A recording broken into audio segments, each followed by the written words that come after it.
యోసేపు జీవితాన్ని కనుక మనం జాగ్రత్తగా గమనించినట్లయితే ఎంతగానో చితికిపోయాడు, ఎంతగానో నలిగిపోయాడు, ఎంతగానో నేరసిల్లిపోయాడు, ఎంతగానో కన్నీటి అనుభవంలోనికి వెళ్ళాడు.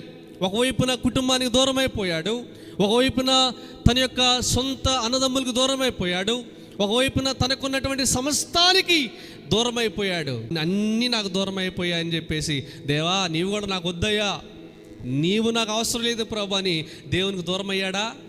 అవలేదు. ఇవన్నీ వెళ్ళిపోయినా, వీళ్ళందరూ నన్ను విడిచిపెట్టేసిన, చివరికి నేను కొన్న ఊపిరితో ఉన్నా కానీ నా దేవుణ్ణి మాత్రం నేను విడిచిపెట్టనని ఏం చేశాడంటే ఆయనను కౌగిలించుకున్నాడు, ఆయన అంటి పెట్టుకొని ఉన్నాడు. దేవునితో ఆ సంబంధాన్ని కలిగి ఉండబట్టి దేవుడు ఏం చేశాడు తెలుసా? బానిస బ్రతుకులో నుంచి దేవుడు ఒక ఉన్నతమైన స్థితిలోనికి వెళ్ళగలిగాడు. ఎవరో యోసేపు. కారణం ఏంటి తెలుసా? యోసేపు దేవునికి దూరంగా వెళ్ళలేదు. సమస్యలు రాలేదా? శోధనలు రాలేదా? ఇరుకుల ఇబ్బందులు రాలేదా? అవమానాలు రాలేదా? అనేకమైనవి అనుభవించాడు.